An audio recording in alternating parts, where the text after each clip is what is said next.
বাংলাদেশে হিন্দুদের উপর জিহাদি হামলার কায়দায় বিজেপি নেতাকে সপরিবারে পুড়িয়ে মারার চেষ্টার অভিযোগ উঠল তৃণমূলের বিরুদ্ধে। না, সীমান্ত লাগোয়া কোনো জেলা নয়, বরং এই ঘটনা ঘটেছে বাঁকুড়ার ওন্দায়।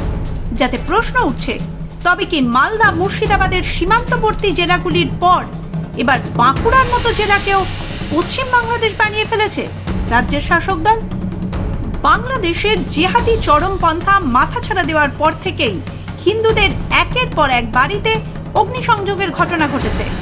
গত 15ই জানুয়ারি সিলেটে এক শিক্ষকের বাড়িতে দিনে দুপুরে আগুন দেয় জিহাদিরা।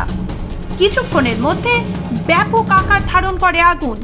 কোনো ক্রমে রক্ষা পান পরিবারের সদস্যরা। বাংলাদেশে হিন্দু নির্যাতনের সেই কায়দায় এবার বাঁকুড়ায় এক বিজেপি নেতাকে সপরিবারে পুড়িয়ে মারার চেষ্টার অভিযোগ উঠল তৃণমূলের বিরুদ্ধে। ওন্দা বিধানসভার নাকাইচুরি এলাকার বাসিন্দা আক্রান্ত তাপস বারিক জানিয়েছেন, বৃহস্পতিবার ভোর রাতে তার বাড়িতে ও দোকানে বাইরে থেকে পেট্রোল ঢেলে আগুন ধরিয়ে দেয় কেউ বা কারা।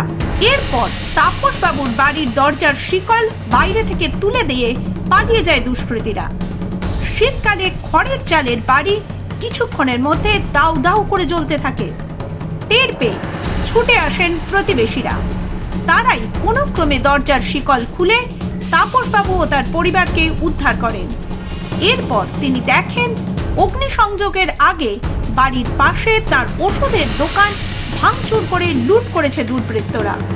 খবর পেয়ে বৃহস্পতিবার সকালে আক্রান্ত নেতার বাড়িতে পৌঁছন স্থানীয় বিধায়ক অমরনাথ শাখা। তার দাবি, এটা তৃণমূলের কাজ। পরাজয় নিশ্চিত জেনে বিজেপি কর্মীদের ভয় দেখাতে সপরিবারে পুড়িয়ে মারার পরিকল্পনা করছে তৃণমূল। এটা আমাদের একজন বিজেপির কর্মী তাপস বারিক, যিনি সোশ্যাল মিডিয়ার কো কনভেনার এবং আমাদের শক্তি কেন্দ্রের প্রমুখ। গতকাল রামসাগরে একটা মিটিং হওয়ার পরে উনি বাড়ি এসেছেন। সেই থেকেই ওর পেছনে বুঝতে পারেনি কয়েকজন লোক ঘোরাফেরা করছে। কয়েকদিন আগে সিএসসি থেকে 1,10,000 টাকার লোন তুলেছে। তার দোকান এক জায়গায়, বাড়ি এক জায়গায়।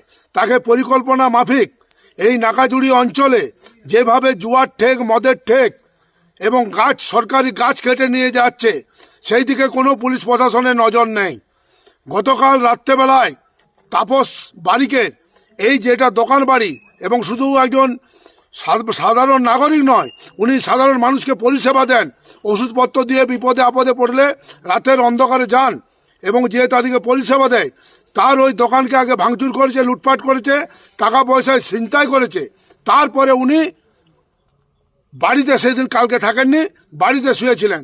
বাবা, মা এবং ছেলে 3 জন মিলে তাদেরকে পুড়িয়ে মারার জন্য পেট্রোল দিয়ে, তার দেখে এলাম পেট্রোলের ডাব্বা এবং যেটা মশাল, সেটা দিয়ে পুড়িয়ে মারার পরিকল্পনা করে আগুন লাগিয়ে দিয়েছে। পাশের বাড়ির লোক জেগে যাওয়ার ফলে শিকলটা যদি খুলে না দিত, পুলিশের গাড়িতে হয়তো তাদের লাশগুলো আজকে বাঁকুড়ায় পোস্টমর্টম করতে যেত। তাই আমরা প্রশাসনের কাছে বলবো যে অবিলম্বে দুষ্কৃতিকারীদিকে, যেহেতু সিসি ক্যামেরা রয়েছে এবং সাধারণ গ্রামের লোক আগুনে আসার আগেই তৃণমূলের কয়েকজন নেতা ওই রাত্রি 2:30-3টার সময় ভোরবেলায় ওইখানে কি করছিল তারা খবর নিতে গেছে। আমরা পুলিশকে বলবো তাদেরকে অ্যারেস্ট করলেই আসল ঘটনা উঠে আসবে। আমরা চাই অবিলম্বে পুলিশ প্রশাসন তাদের গ্রেপ্তার করে উপযুক্ত ব্যবস্থা নেয়। এই ঘটনায় অভিযুক্তদের চিহ্নিত করে গ্রেফতারির দাবিতে নাকাইচুরি ফাঁড়ির সামনে দলীয় কর্মীদের নিয়ে বিক্ষোভ দেখান অমরনাথ। তাপসের বাড়িতে পানখাতি হামলা করা হলো কার স্বার্থে? অপদার্থ পুলিশ প্রশাসন জবাব দাও। তাপস বাড়ির উপরে পানখাতি হামলার প্রতিবাদে আজকে এই পুলিশ ক্যাম্প ঘেরা চলছে, চলবে। এই ঘটনায় প্রশ্ন উঠছে, তৃণমূল কি বৃহত্তর পরিকল্পনার অংশ হিসেবে বিধানসভা ভোটের আগে একের পর এক বিজেপি কর্মীর বাড়িতে আগুন লাগাতে শুরু করেছে? ঠিক যেমন গত বিধানসভা নির্বাচনের আগে বিজেপি কর্মীদের খুন করে ঝুলিয়ে দেওয়ার চক্রান্ত করেছিল তারা। মঙ্গলবার রাতে শান্তিপুরে বেলঘরিয়া 2 নম্বর গ্রাম পঞ্চায়েতের বিজেপির দলনেতা পবিত্র বিশ্বাসের বাড়িতে আগুন লাগানোর অভিযোগ ওঠে তৃণমূলের বিরুদ্ধে। মঙ্গলবার ভোরে পবিত্রবাবুর বাড়ি লাগোয়া তাঁত ঘরে আগুন লাগে। স্থানীয়রা জানিয়েছেন সেখান থেকে পেট্রোলের গন্ধ বেরোচ্ছিল। ঠিক তারপর দিনই বাঁকুড়ার বিজেপি নেতার বাড়ি ও লাগোয়া দোকানে অগ্নিসংযোগের ঘটনায় স্পষ্ট হলো পরাজয় অবধারিত জেনে ঠিক কতটা বেপরোয়া হয়ে উঠেছে তৃণমূল। মাধ্যম ব্যুরো রিপোর্ট।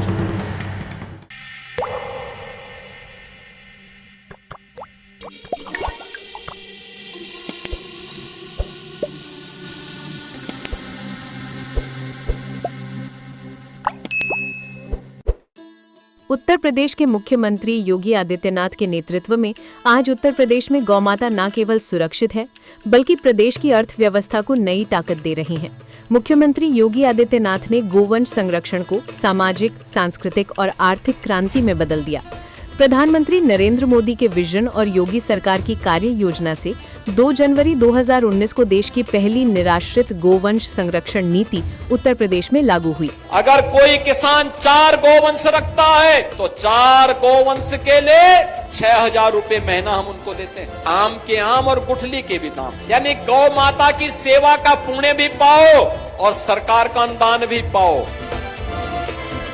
आज प्रदेश में 7,717 गौशालाओं में 12,52,000 गोवंश संरक्षित हैं। 520 मोबाइल वेटनरी यूनिट्स, 2,200 से अधिक प्राथमिक पशु चिकित्सालय और 2,575 पशु सेवा केंद्र दिन रात सक्रिय हैं।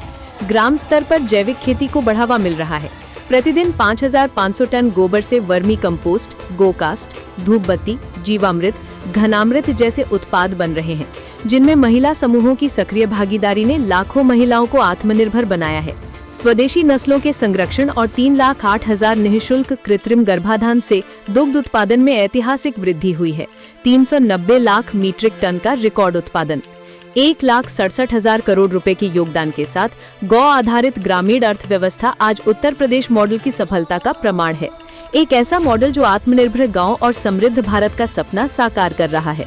मुख्यमंत्री सहभागिता योजना तथा पोषण मिशन अंतर्गत 1,14,089 लाभार्थियों को 1,69,024 गोवंश सुपुर्दगी में दिए गए हैं। मेरा नाम गोरखनाथ यादव, ग्राम जौकाबाद, पोस्ट कुरहन, जिला जौनपुर, उत्तर प्रदेश का रहने वाला हूँ। उत्तर प्रदेश सरकार द्वारा हमें 70,000 रुपए गौशाला बनाने के लिए मिला, जिसमें हमने 27/10 का गौशाला बनवाया। गोमाता संरक्षण के इस मॉडल से उत्तर प्रदेश में सभी तरह के कार्यक्रम तथा योजनाएं बनाई गई हैं, जिससे राज्य के साथ साथ देश का भी विकास हो रहा है। गोमाता का आशीर्वाद, विकसित उत्तर प्रदेश, विकसित भारत।